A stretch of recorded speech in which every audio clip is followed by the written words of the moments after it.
Alors, merci beaucoup à vous tous pour avoir pris le temps d'être présents et de participer dans notre session d'aujourd'hui. Nous allons parler de la puissance de la législation et la collaboration dans notre lutte contre euh, les médicaments euh, falsifiés.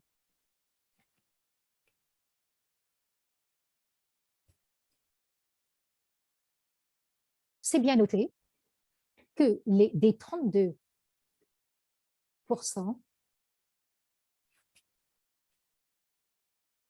il y a des cas qui ont été présentés en 2013 et en 2017.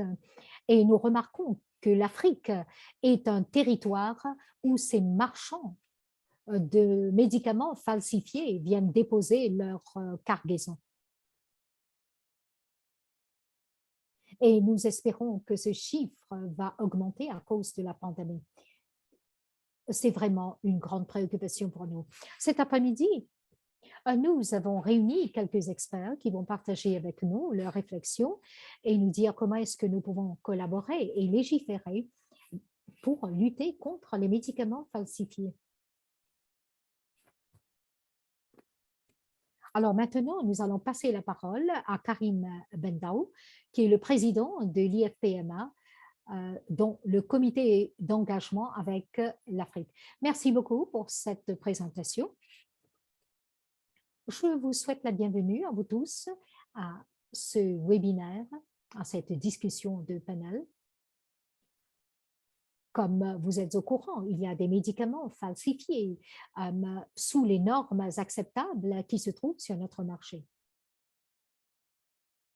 Comme un responsable, un dirigeant dans cette lutte contre les entreprises pharmaceutiques pour obtenir de bons médicaments sur notre marché. En,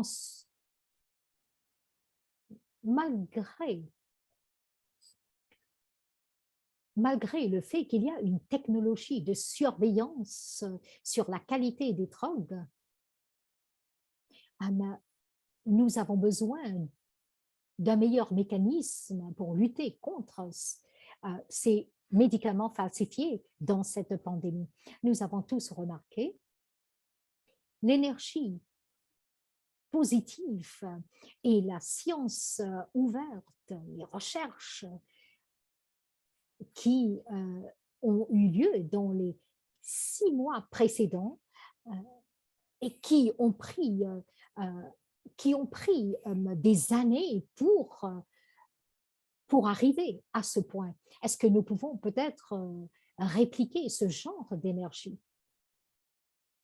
La recherche dans l'industrie pharmaceutique contribue à sécuriser une chaîne d'approvisionnement qui est sécurisée.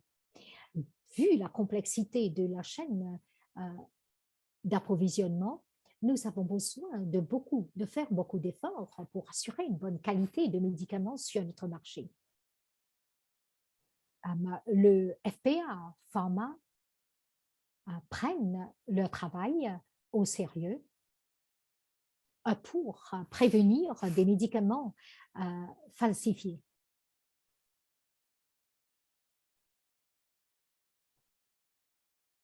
Nous voulons voir une chaîne d'approvisionnement bien réglementée et avoir des amendes mises en place pour obtenir une meilleure qualité de médicaments sur notre marché.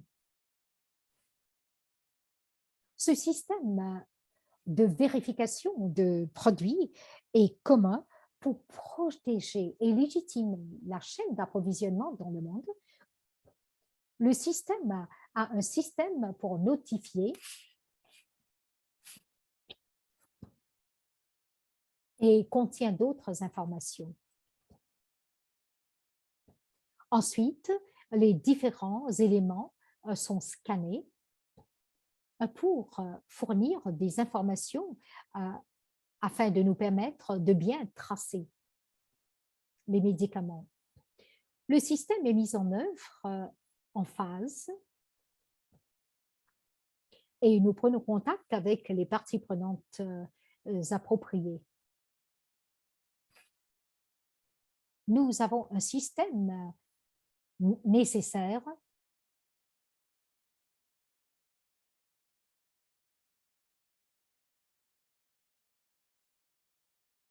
notre système est là pour offrir un système harmonisé de surveillance de médicaments de bonne qualité sur nos marchés. Le système doit être vérifié. De plus, le FPA, le IFPMA et PHAMA pensent ils pensent que nos initiatives, nos organisations doivent suivre des normes internationales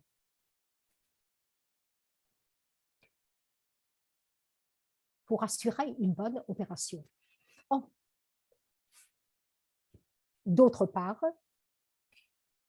si nous utilisons différentes normes, ça va compliquer la situation.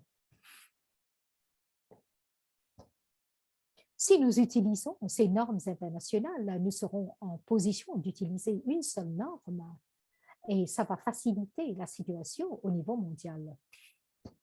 En bref, pour vous dire qu'il est important pour nous de collaborer, de travailler en équipe afin de pouvoir empêcher les médicaments falsifiés sur notre marché. Je vous remercie de votre attention et je vous souhaite de bonnes délibérations. Merci beaucoup, Karim, pour vos mots de bienvenue. Je pensais qu'il est grand temps pour nous d'apprécier que la législation est une étape clé dans notre lutte contre les médicaments falsifiés. Le présentateur suivant est très spécial. C'est le docteur Richard Nessi Sizungu, qui est directeur exécutif d'un réseau qui s'appelle Ecumenical Pharmaceutical.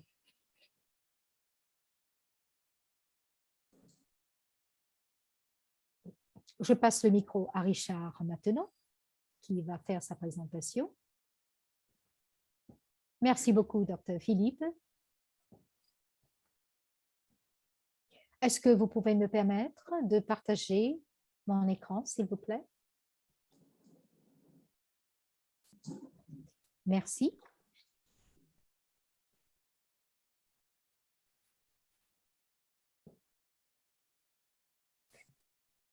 Je vous remercie de l'invitation que j'ai reçue de mes collègues.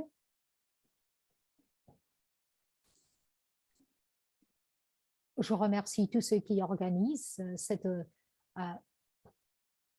ce programme sur la collaboration sur la collaboration et la législation dans notre secteur pour lutter contre les médicaments falsifiés.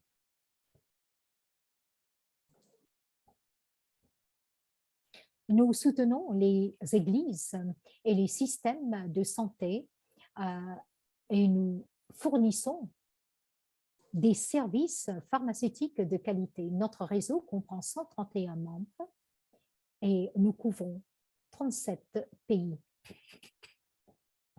Nous sommes là pour améliorer la chaîne d'approvisionnement et la qualité des médicaments. Comme le docteur Philippe l'a dit, le EPN, c'est là pour promouvoir la qualité de la médecine et nous dépendons du soutien de nos membres à ce niveau. C'est un très bon outil qui ne coûte pas cher, qui nous permet d'identifier les médicaments qui ne respectent pas les normes acceptables.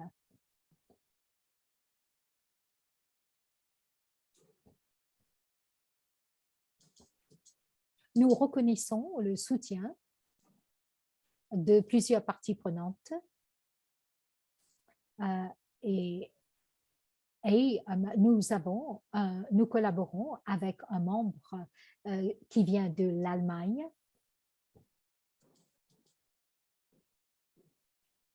Notre mini-lab, nos partenaires de mini-lab s'élèvent à 17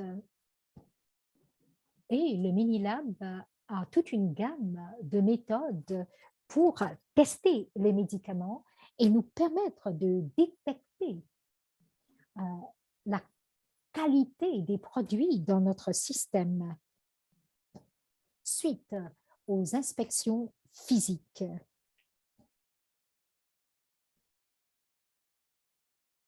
Voilà ce que nous avons fait en 2020.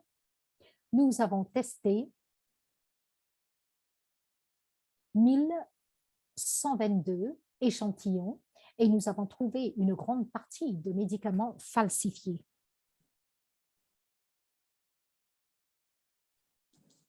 Nous avons trouvé beaucoup de médicaments qui ne respectent pas les normes acceptables.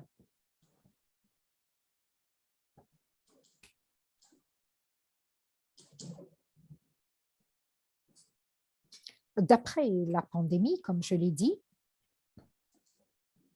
nous avons remarqué que chlorophine, c'était une de nos cibles.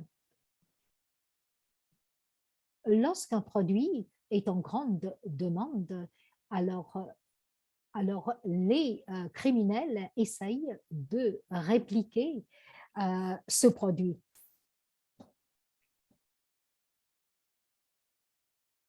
Nous essayons de cibler nos sources de produits, par exemple les entreprises pharmaceutiques, ceux qui vendent nos produits, et essayer de détecter les produits, les médicaments falsifiés.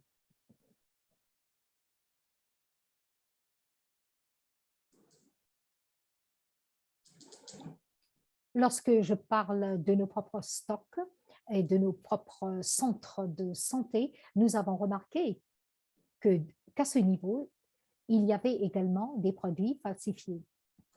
Voici les activités au niveau de nos mini-labs pour l'année 2021. Ce que j'aimerais ici mentionner dès le départ de notre réunion, c'est que nous avons besoin de collaborer. Nous avons besoin d'une législation très robuste aux trois niveaux. Au niveau GMP, c'est au niveau de la patente de nos médicaments, de la manufacture et l'enregistrement. Une bonne législation ici va soutenir le processus à ce niveau.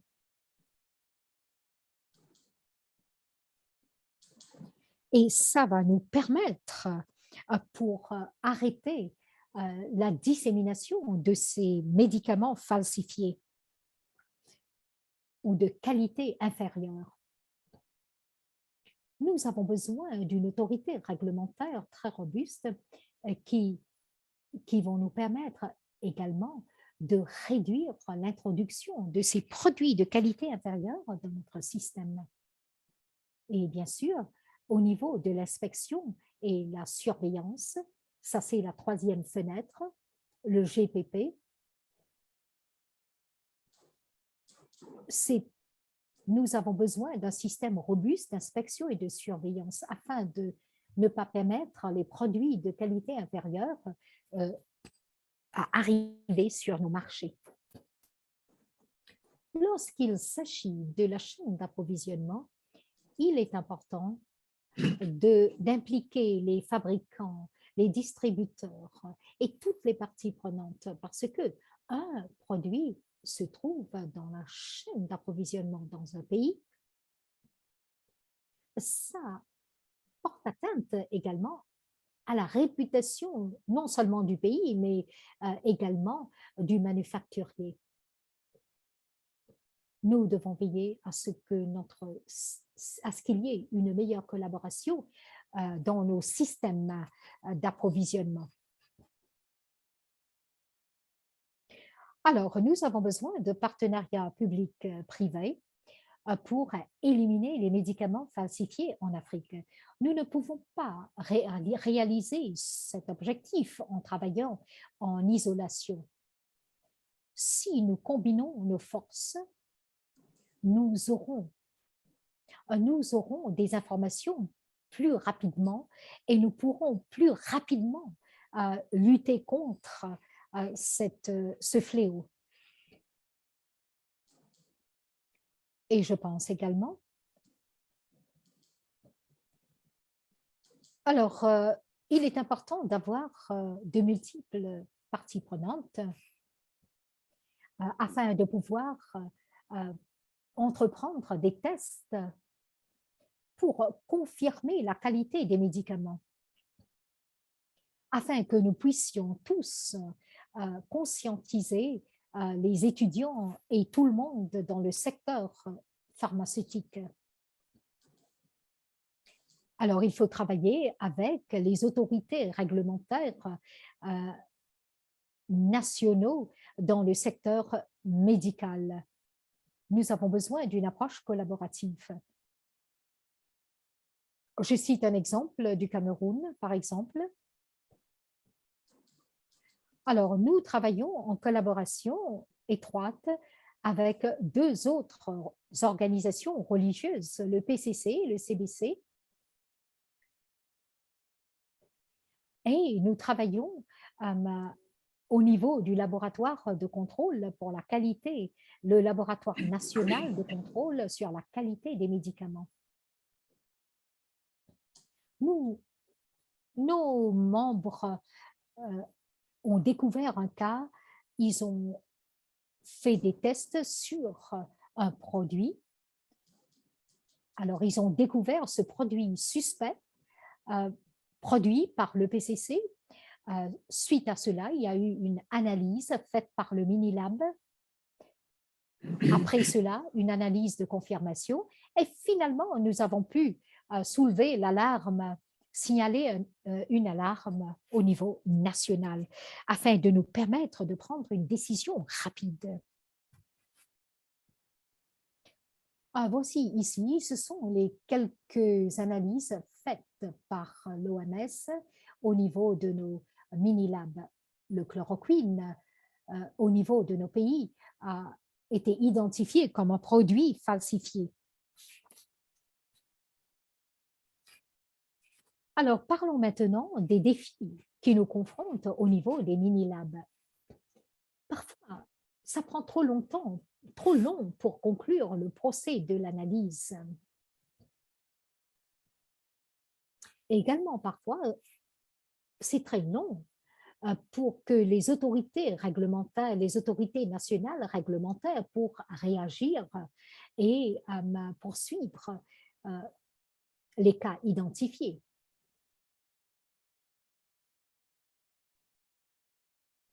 Et souvent des fois, nous voyons qu'il y a également une compétitivité parmi les différentes entreprises et ça ne nous aide pas. Alors, parlons ici des défis et les meilleures pratiques au niveau du partenariat public et privé. Spécialement en ce qui concerne les institutions publiques avec une capacité limitée pour performer une surveillance après-marché, nous connaissons des problèmes. Il y a souvent une surcharge de travail et une interférence au niveau de la responsabilité. Alors, quel message pouvons-nous tirer de cela? Nous devons réfléchir sur la durabilité, soit s'il s'agit de la collaboration, ça doit être une collaboration durable. Et pour rendre nos programmes durables, nous avons besoin de financement. Au niveau du gouvernement, nous prenons des échantillons, mais en tant qu'une organisation, nous devons obtenir les échantillons un peu de partout pour pouvoir entreprendre les tests. L'expansion de nos programmes, c'est important. Le partenariat, c'est également important. Un soutien financier très important. Et également, nous avons besoin d'améliorer les règlements, les lignes directrices et la sécurité. Je vous remercie de votre attention. Merci de votre écoute. Je passe le micro aux panélistes. Merci beaucoup, Richard. pour votre brillante présentation et pour nous éclairer sur les défis et les impacts sur le testing qui existe. Je vais revenir sur un ou deux points que vous avez mentionnés.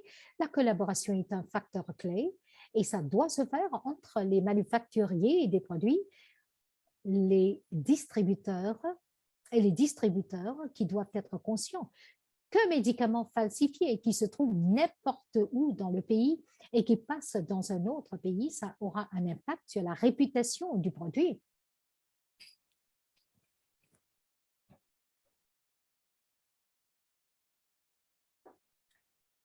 Alors ici également, le partage des meilleures pratiques, c'est également un point important. Ça va nous permettre d'apprendre de bonnes leçons, tirer de bonnes leçons et les apprendre des pays qui vraiment maîtrisent la situation. Maintenant, nous allons passer directement à la discussion de panel. Alors, parlons maintenant des défis identifiés dans la lutte contre les médicaments falsifiés. Qu'est-ce que nous pouvons faire? Quelles méthodes pouvons-nous prendre pour réaliser nos objectifs au niveau de ce projet, au niveau de ce point? Maintenant, j'invite le professeur Mustafa Moudiawa, ministère de l'hygiène publique de la République des Comores. Alors, il est un professeur de pharmacologie. Non. Il est ministre de la Santé, de l'hygiène publique et de l'accès universel aux soins du Togo. Vous avez la parole, monsieur. Merci, merci, chers amis. Merci, chers amis. Je suis médecin rhumatologue et ministre de la Santé du Togo. Je suis très heureux d'échanger avec vous sur un sujet qui est très important. Et ceux qui m'ont précédé sont encore revenus sur l'importance de la question des médicaments falsifiés, ce que ça représente sur le plan de la santé publique, ce que ça représente sur le plan économique, ce que ça représente pour nos pays africains notamment, avec un gros impact sur la santé des populations et avec un lien étroit avec la pauvreté, aujourd'hui même avec une connexion avec d'autres gros soucis de notre continent, notamment le financement du terrorisme. Donc, le problème, la pertinence du problème est là. Et tout à l'heure, ceux qui sont intervenus ont eu à évoquer la nécessité d'une pénalisation, la nécessité d'une collaboration entre nos pays. Et on se rend compte qu'un pays à lui seul ne peut prendre aucune disposition efficace, qui a nécessité d'une collaboration. Et c'est ce qui a justifié l'initiative d'ailleurs de Lomé, dont tout le monde se souvient, que le Togo a organisé avec d'autres pays et surtout en lien avec la Fondation Brazzaville, dont je salue tous les efforts dans ce domaine-là. Alors, tout à l'heure, les intervenants ont évoqué la nécessité de vérification, de notification, de traçabilité et de coopération. Et aujourd'hui, grâce à l'outil d'ailleurs numérique, nous pouvons nous baser là-dessus. Ça peut aider à distinguer le faux du vrai. Il nécessitait aussi d'une pénalisation et c'est ce qui fait que dans le cadre de l'initiative de Lomé, et nous sommes en lien avec la Fondation Brazzaville qui assure l'aspect technique, de Togo assurant l'aspect politique de cela. Et il y a nécessité pour d'autres pays d'adhérer à cela. Il y a nécessité qu'on s'entende sur l'accord cadre et pour que cette lutte-là devienne de plus en plus efficace. Et c'est ainsi que nous avons adhéré à l'Agence africaine du médicament, nous sommes en train d'adhérer à la Convention Médicrime et nous avons eu des séances de travail avec l'ONUDC en sachant que tout le monde est d'accord, encore une fois, pour dire qu'il y a nécessité d'une lutte commune entre nos États. Par exemple, vous prenez aujourd'hui même l'autorisation de mise sur le marché d'un produit, que si un pays dit non et qu'un pays limitrophe dit oui, ça veut dire qu'on ne sera pas efficace. Et donc, il y a nécessité que même pour les autorisations de mise sur le marché, qu'on parle on ait un langage commun. Et donc, il y a nécessité aussi pour toutes les entités internationales, tous les réseaux qui s'occupent de cette question-là, il y a nécessité d'une approche fédérée et fédérative. Et c'est ce pourquoi je salue l'initiative de cet échange que nous avons aujourd'hui et réaffirmer en même temps l'engagement du Togo et de l'initiative de Lomé qui va dans ce sens-là, réitérer notre engagement à mener une lutte coordonnée avec tous les autres pays et toutes les autres entités. Et donc, je ne veux pas être long et je vous dis un très, très grand merci et notre disponibilité. Nous allons bientôt, avec la Fondation Brazzaville, d'ailleurs, nous nous sommes entendus sur la nécessité d'une tournée dans les différents pays pour que l'accord cadre puisse être signé par les différents pays et lancer un appel à d'autres pays pour adhérer pour que nous puissions être efficaces. Donc, encore une fois, je vous dis un très, très grand merci.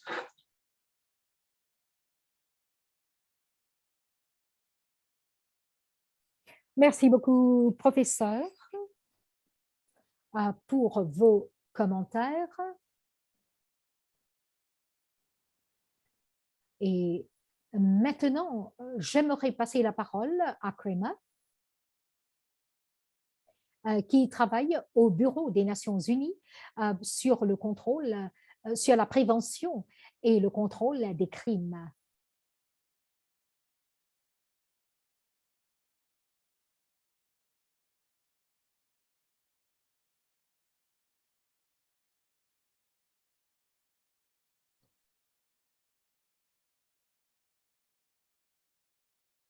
Est-ce que Karen est sur la plateforme? Je suis désolée, je viens d'ouvrir mon micro.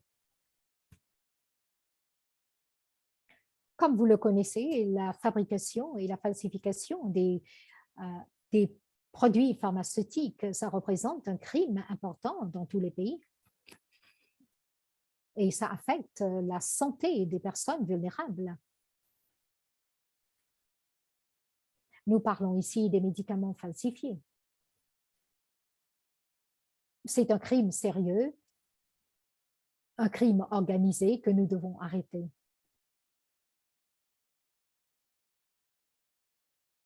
Alors, parfois, c'est très difficile pour nous de poursuivre ce genre de crime.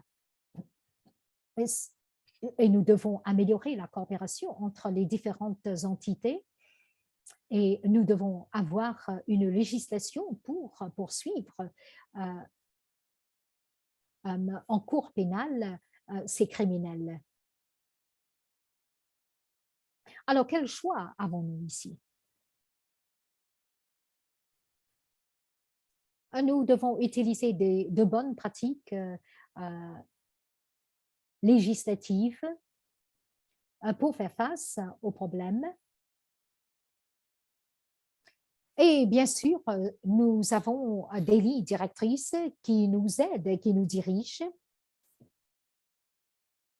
Et tout cela.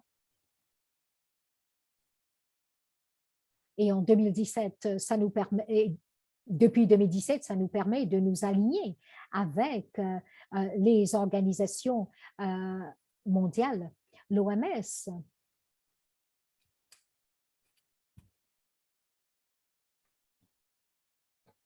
Et tous ceux qui travaillent dans le monde entier sont là pour faire face à ce problème.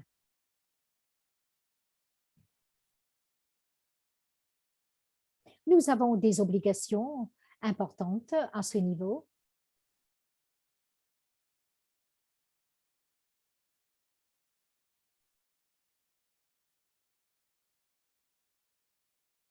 Et bien sûr, la coopération entre les différentes organisations est très importante. Je dois dire que le son est très mauvais. J'ai du mal à comprendre ce que l'intervenant dit, mais je vais faire de mon mieux. Alors ici, elle dit qu'il faut travailler très étroitement pour améliorer les législations.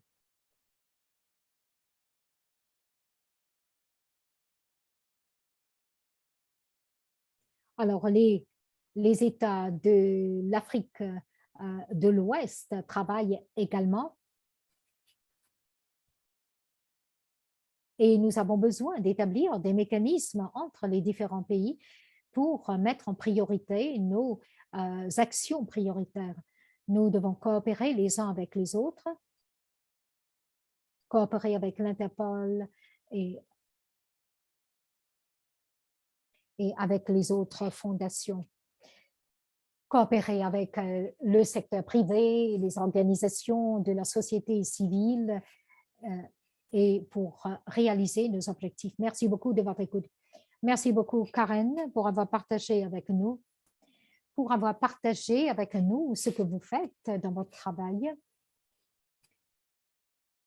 Un mot qui est vraiment ressorti très clairement, c'est le mot coopération. Merci beaucoup. Dans l'esprit de notre conversation, nous sommes tous d'accord sur le point prioritaire de la coopération. Coopération au niveau de la législation, collaboration avec nos partenaires publics, privés, les organisations de la société civile pour combattre ce fléau. Dans les discussions de panel qui vont suivre, quelqu'un a posé la question: comment est-ce que nous pouvons utiliser la législation pour lutter contre ce fléau? Alors ici, c'est une question posée par M. Richard de la Fondation à Brazzaville qui va partager avec nous comment est-ce que nous pouvons utiliser la législation pour combattre ce fléau.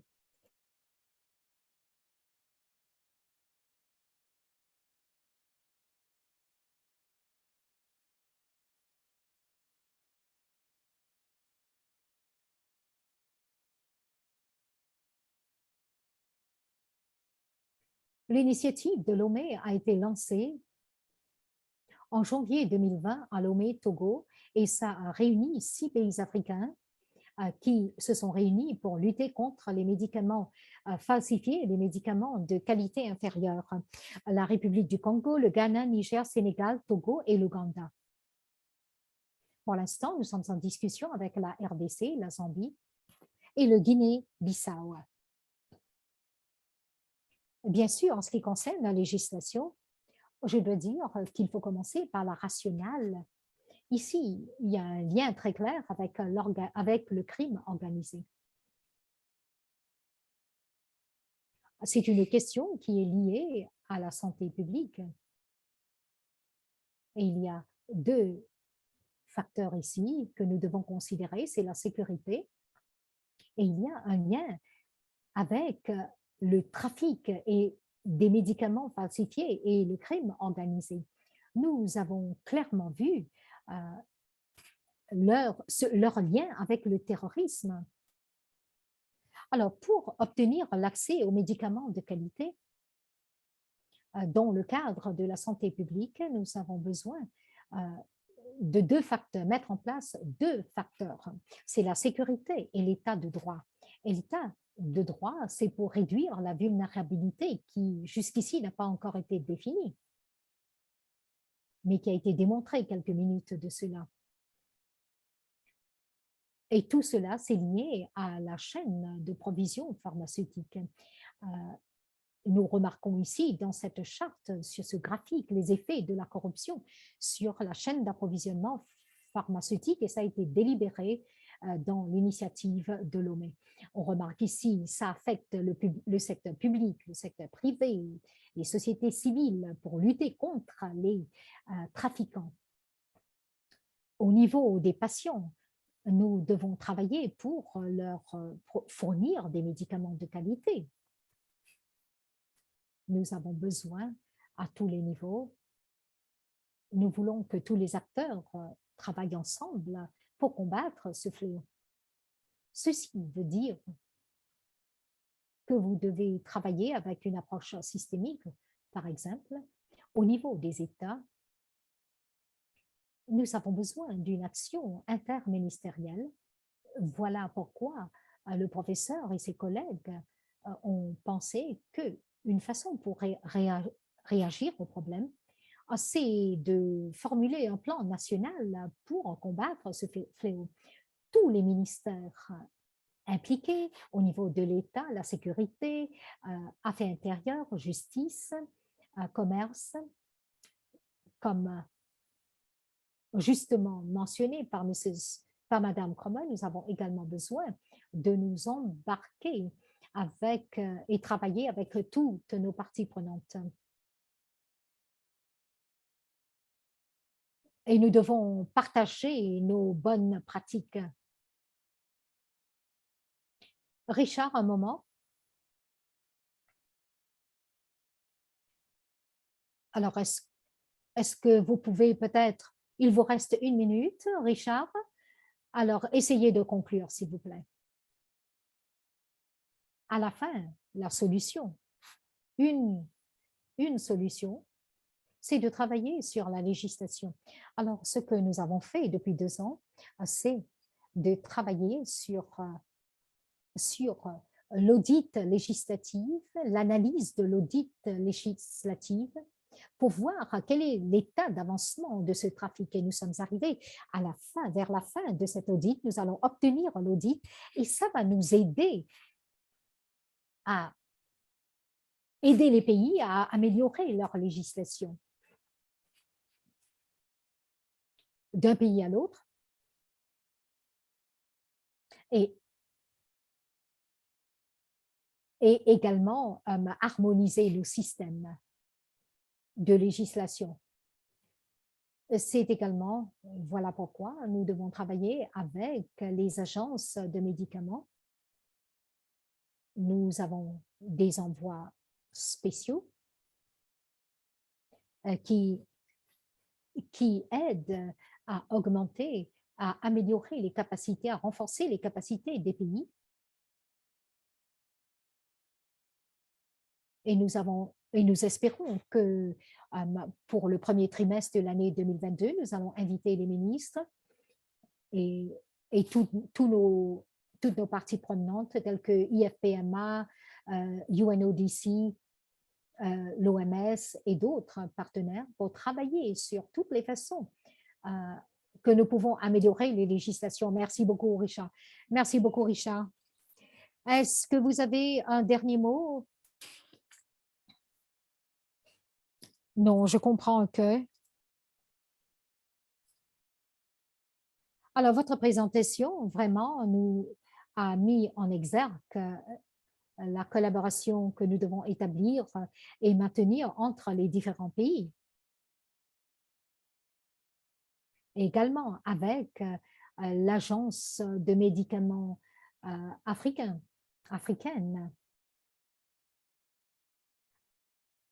Et ça va nous permettre de rendre plus robustes nos engagements.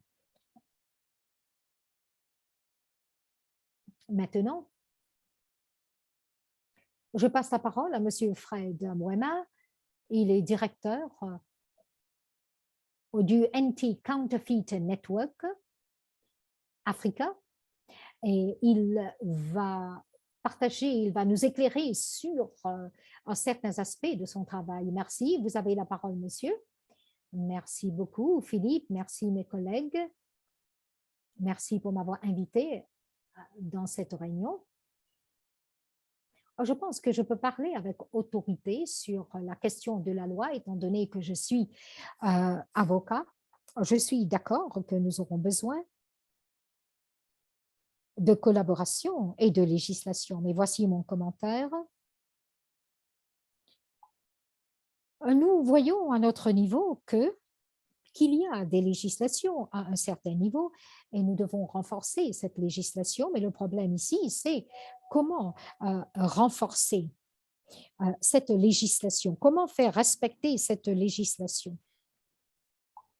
En tant qu'avocat, je peux vous dire que si vous avez 100 lois, combien de phrases, de punitions, rien ne pourra se passer. Raison pour laquelle, à cause de cette frustration, nous sommes en train de coopérer dans la corruption, en termes de corruption. Il s'agit pas seulement de l'Afrique, mais dans tout le monde. Nous avons beaucoup d'apports ou qui ont falsifié les documents. C'est la corruption en Europe. Nous avons aussi la corruption en Asie. Nous sommes en train de coopérer pour le manque de conscientisation. Ces officiers de police qui permettent l'entrée dans les marchés des médicaments falsifiés. Il manque la conscientisation. Ils pensent que c'est bon et ils se font de l'argent, mais ils ne comprennent pas. Mais ils nous tuent, ils tuent aussi le reste de la population. Ils ne comprennent pas qu'ils sont en train de détruire la réputation, n'est-ce pas? Raison pour laquelle, pour ce réseau, nous disons qu'assez, c'est assez. C'est le temps maintenant d'inclure que les médicaments contrefaits soient un crime contre l'humanité. Si quelqu'un qui fait la surveillance à Darfour, il doit être jugé pour crime contre l'humanité. Les falsificateurs des maladies contre la malaria, j'ai aussi vu, vous l'avez présenté là-bas, vous dites que les médicaments qui sont faux. Nous avons tous les chiffres avec l'OMS. Des gens qui meurent avec... pourquoi est-ce que nous disons que l'Afghanistan et ainsi de suite? Nous disons que si nous pouvons, nous sommes des praticiens dans cette zone, nous voulons nous rassurer que nous avons des médicaments sécurisés. Si nous pouvons gérer cela pour que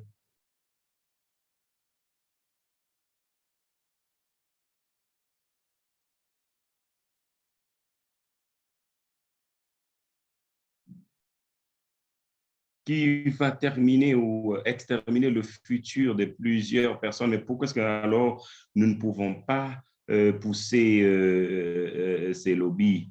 Je sais que ce n'est pas à nous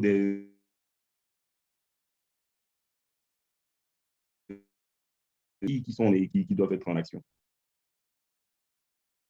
La prochaine fois que vous allez falsifier le chloroquine, ça sera une évidence. Alors, en conclusion, ce que nous sommes en train de faire, nous sommes en train de collaborer avec des organisations pour développer un plan de contrôle qui ait un jalon sur les médicaments falsifiés. Parce que c'est des médicaments qui coûtent trop cher. J'espère que j'aurais pu avoir beaucoup de temps. Je pense que nous devons avoir une bonne initiative. Nous avons besoin,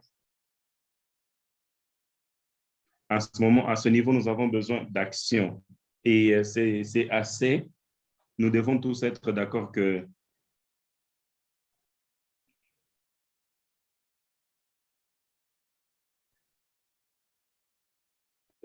c'est notre discussion panel.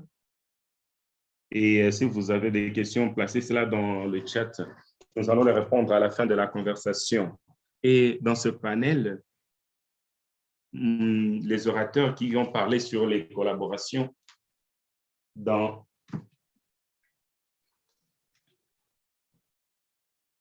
l'industrie pharmaceutique avec la chaîne d'approvisionnement de médicaments et qui vont entrer dans la lutte contre cela. c'est M. Moussa Fofana de IPSF et qui représente l'Alliance. Moussa, vous avez la parole. Merci. OK. Merci Philippe pour la parole accordée. Chers co-panélistes, chers invités, chers organisateurs, merci pour cet honneur d'être parmi de brillants panélistes. Alors, je viens d'un pays, le Mali, un pays d'Afrique de l'Ouest que Monsieur le ministre connaît certainement. Dans mon pays, la situation des faux médicaments est tellement alarmante qu'à chaque bout de chemin, vous pouvez trouver un vendeur ou une vendeuse de médicaments.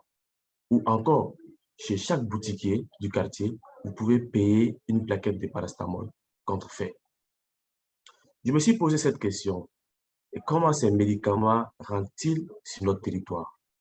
Est-ce la faute aux politiques, aux agents de santé ou à la législation? Parce que je suis pharmacien également. En tant que représentant aujourd'hui de la voix des jeunes, je pense que je vais faire des propositions concrètes qui sont pour moi des visions sur lesquelles nous devions vraiment réfléchir pour permettre de renforcer notre législation. Alors, les faux médicaments étaient un fléau dans le continent africain et principalement en Afrique de l'Ouest. Je crois que d'autres voix ici sont mieux placées pour faire la lumière sur ce sujet. Je pense également que les jeunes peuvent être des voix. Les jeunes peuvent être des instruments et même des acteurs de sensibilisation de la population face à ces médicaments contrefaits ou ces faux médicaments. Et cela peut être fait de façon online ou de façon offline. Pour ces jeunes, il faudrait qu'ils soient également formés à comment identifier un faux médicament. Il faudrait que des initiatives soient créées pour former ces jeunes, car nous sommes les plus en contact avec la population dans tous les services de santé. Ainsi, nos populations seront bien informées sur les méfaits et dangers de l'utilisation de ces médicaments falsifiés ou contrefaits, ou même surdosés ou sous-dosés. Par ailleurs, l'initiative de Lomé, que je félicite d'ailleurs de passage, doit être élargie, selon moi, aux autres pays. Selon moi, c'est une grande opportunité pour l'Afrique d'élargir cette opportunité, cette initiative. Et je pense également qu'il serait intéressant d'avoir un système ou même une procédure de remontée d'informations aux personnes concernées, aux personnes censées faire respecter cette législation, qui ont en charge d'ailleurs de lutter contre les faux médicaments. Et le modèle de la pharmacovigilance peut être proposé. Enfin, nous disons que tous ces acteurs, professionnels de santé, l'industrie pharmaceutique et même les acteurs de chaînes d'approvisionnement du médicament doivent collaborer en termes de partage d'informations, en termes de renforcement de la législation et pour mettre fin à ce mal qui sévit depuis fort longtemps. Je vous remercie pour votre aimable attention.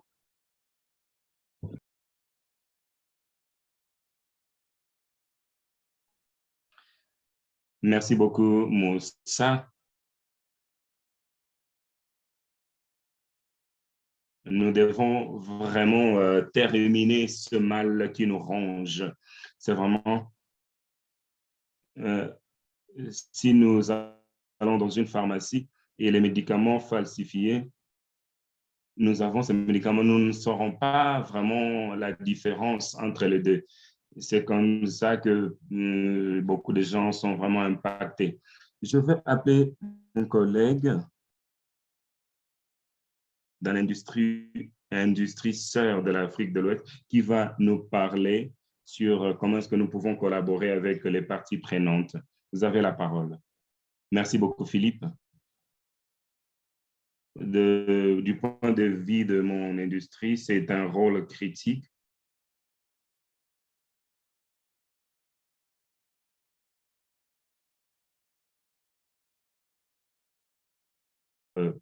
Organisateurs, différents acteurs. Alors, commençons dans la manufacture qui contribue dans cette initiative de produits en incluant les éléments qu'on a déjà mentionnés.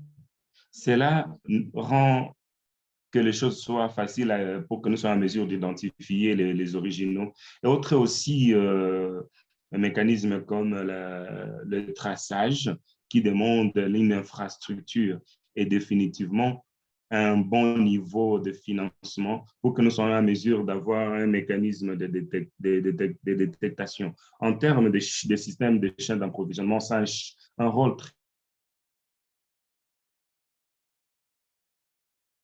très important qui doit être renforcé au niveau de frontières par les régulateurs, n'est-ce pas, et autres renforceurs. Et c'est faire une feuille de route et aussi mettre en place une loi qui va soutenir cela. Et il y a peut-être des lois qui sont disponibles, comme Franck l'a mentionné, mais à cause de manque de ressources, de manque d'infrastructures, des outils, cela n'est pas mis en place. Et c'est quelque chose sur lequel nous devons aussi insister. Nous avons besoin d'action en ce terme, parce que la chaîne d'approvisionnement est compromise et c'est comme ça qu'il y a possibilité de distribution où il y a manque de législation.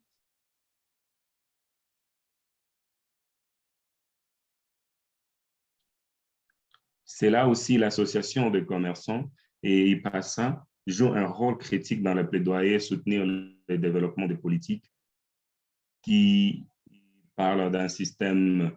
Et l'autre professionnel, le professionnel de santé joue aussi un rôle important pour se rassurer que l'approvisionnement des médicaments est enregistré et autorisé, et aussi pour une pratique industrielle. Ils sont aussi là pour autonomiser ces professionnels de santé en améliorant la conscientisation et l'identification, comme un écologue l'a dit, pour aussi faire le rapport, n'est-ce pas, sur chaque élément des suspicions et aussi soutenir le système de surveillance.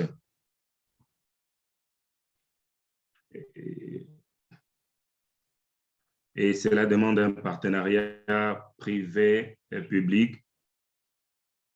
Et comme nous l'avons déjà mentionné, et il doit y avoir une des mesures de punition, de punité. Ça doit être revisé en termes de créer plus de pénalités pour ces crimes. Merci.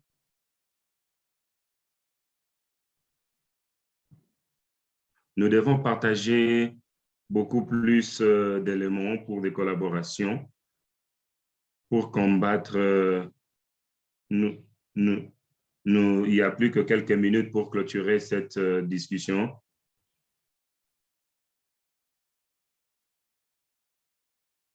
S'il y a un membre de cette réunion, je suis en train de parcourir le chat rapidement et pour voir s'il y a quelques questions.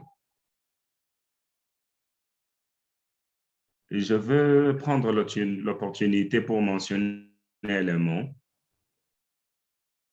Les médicaments contrefaits est un crime contre l'humanité parce qu'un nombre de patients, d'individus sont morts,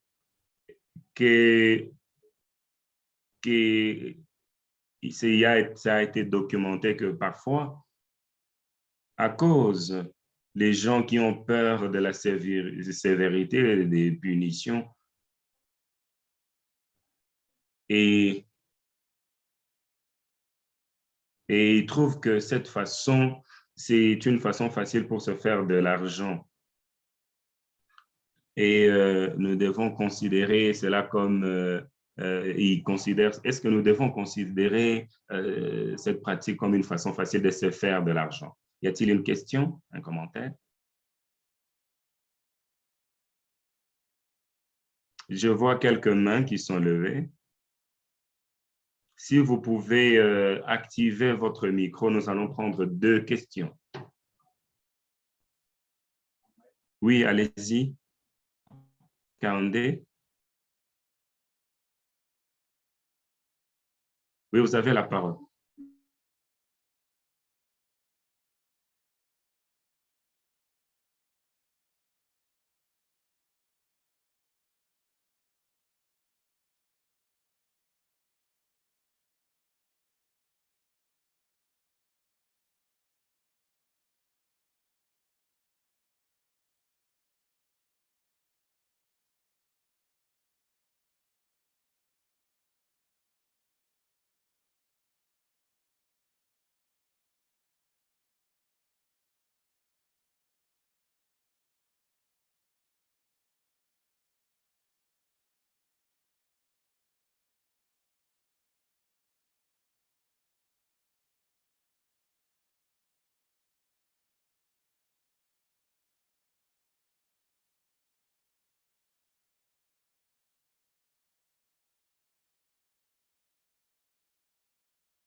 Merci beaucoup, M.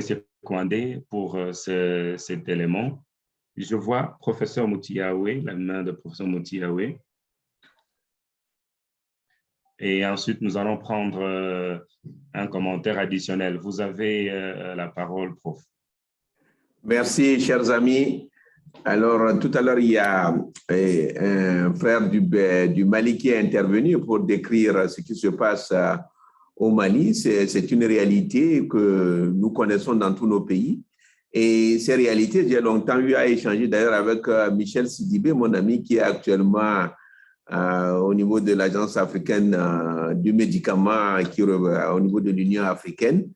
Et c'est une réalité. Et tout à l'heure aussi, l'intervenant, le docteur Kweto, a insisté sur la tendance, la nécessité de faire respecter de façon très rigoureuse tout le processus, même d'installation notamment, d'industrie qui se propose de venir s'installer dans nos différents pays pour la fabrication du médicament.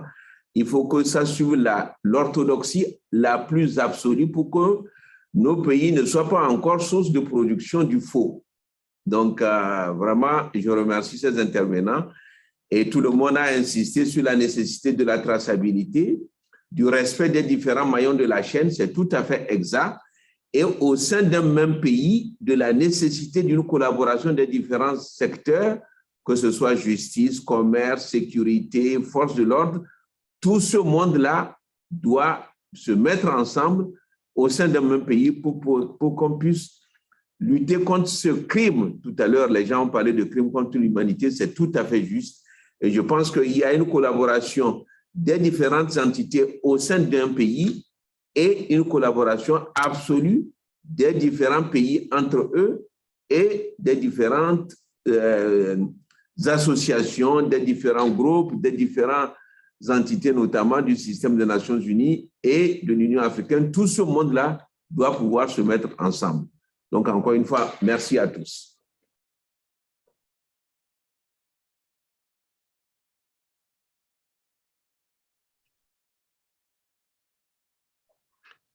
Merci beaucoup, prof, pour cette réaction sur ces questions. Chaque fois que nous avons de belles discussions comme ça, le temps a tendance à aller plus vite, mais malheureusement, nous sommes en retard de 2 minutes. Avant de clôturer et prendre la conclusion de cette réunion, il y a de bons éléments qu'on a élevés par Nathan. Et est-ce que le gouvernement peut mobiliser les ressources pour renforcer les lois et renforcer beaucoup des vies sont perdues à cause de ces faux médicaments? C'est une réalité. Oui, les ressources sont perdues. Je crois que c'est un point bien noté et dans les conversations dans le futur, nous allons nous poser la question sur qu'est-ce que nous pouvons faire pour mobiliser, que le gouvernement puisse mettre en place des ressources à travers l'Afrique pour faire face à ces questions. Et comment est-ce que nous pouvons renforcer la lutte contre les faux médicaments pendant que nous n'avons pas de capacités, des ressources et les savoirs? Comment est-ce que nous pouvons nous rassurer que les bonnes pratiques sont partagées à travers les frontières pour que ensemble nous puissions nous mettre ensemble? Et chaque fois qu'il y a un faux médicament dans le continent, c'est un risque partout dans le continent parce que peu importe les lois que vous avez en place, les faux médicaments se déplacent dans des valises. Alors, il faut qu'il y ait des lois, mais aussi essayer de sauver les lois. À ce terme, je vais appeler Karim, qui est le président de l'AFPI et qui s'est beaucoup impliqué pendant différentes années pour soutenir les initiatives dans la lutte contre les faux médicaments, afin de nous donner une note conclusive par rapport à cette réunion. Merci. Merci, c'était une très belle réunion. nous avons parlé des crimes, crimes contre l'humanité, la pandémie, les faux produits. Ça traverse facilement. Nous avons entendu parler des corruptions, mais nous reconnaissons que ça, c'est un grand problème. C'est un problème clé. Et nous devons amener sur table toutes les parties prenantes. Nous en avons mentionné quelques-uns. C'est le bon moment maintenant d'aller et de se lever et d'agir. Les gens qui font le commerce de ce genre de produits doivent savoir que nous sommes prêts à les traquer. Nous devons agir en termes de conclusion. Merci beaucoup. Merci beaucoup à tous les panélistes. Merci beaucoup, Karim. À ce terme, nous devons nous rappeler que nous devons agir et nous devons continuer à travailler ensemble pour combattre ce démon. Merci de pouvoir prendre de votre temps. Je pense que la conversation va continuer au-delà de cette réunion. Bon après-midi à tous, là où vous êtes. Bonsoir. Et nous allons encore nous rencontrer très prochainement. Au revoir. Merci beaucoup, merci beaucoup. C'était un plaisir. Merci. Merci beaucoup. Merci beaucoup. Et à très bientôt.